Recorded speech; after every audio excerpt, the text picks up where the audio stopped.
our larger Catechism meditation, we will look today at question number 33. Question and answer are rather brief, but they contain a lot in the few words that are presented here. The question is, into what estate did the fall bring mankind?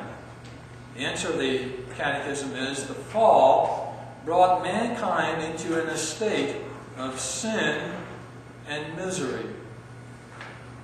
Of course, the fall that the Catechism has in mind is the fall of our first parents, Adam and Eve, when they ate of the forbidden fruit.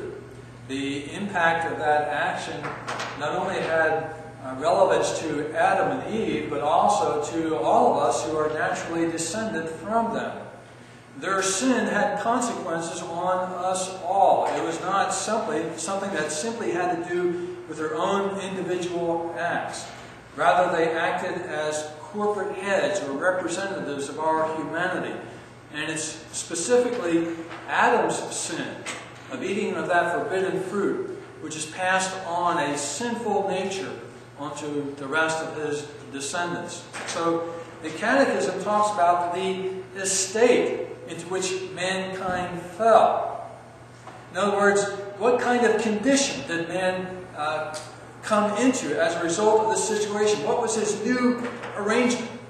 What was his new form of life? This estate is something which is permanent, lasting. And so it deeply affects our condition in this world. Adam's sin had a consequence. First, there is a kind of a legal consequence in that his sin is imputed to us. We are held accountable for Adam's sin. We sinned in Adam. His actions there in the garden were our actions as well. So in Adam we all sinned. But what is more, we have inherited a sinful nature, a condition of sin and misery, which affects our whole life. We find that presented in the Scriptures in many, many different places, but perhaps especially in Romans chapter 5, where Paul talks about Adam as the one who committed one act of sin. And by that sin and death entered the world, and all people die because of their union with Adam and his sin. And so why is there death in the world? Why is there disease? Why are there disasters like we've seen in Haiti over this past week? Why do these things come? Is it because we are naturally good people and bad things just seem to happen in an uncontrolled, chaotic world? Not at all. These things enter into the world because of our sin in Adam. Because Adam has sinned and we sinned in him, this misery has come upon all mankind. And so we battle daily with disease, war, famines, earthquakes, and death. And death passes through all mankind. No one escapes it. And so this is the human condition that we've entered into through our union with Adam. In a state of sin, which means that all that we do naturally is sinful. Even our supposedly good works, our civil acts, which outwardly seem to be very well motivated and good for general society, nonetheless at root are sinful. Why is that? Well, the Scriptures penetrate beneath the surface of outward activities.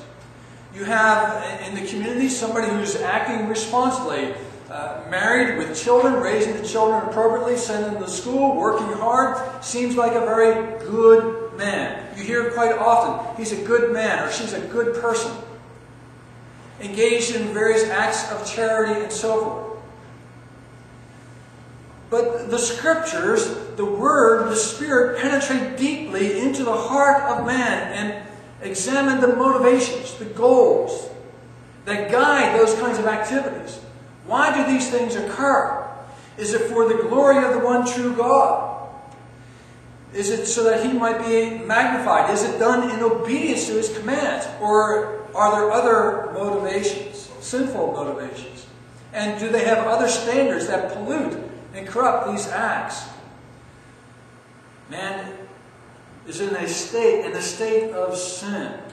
Even the farmer who plows his fields, as we learn in the book of Proverbs, sins because of the attitude of his heart towards God.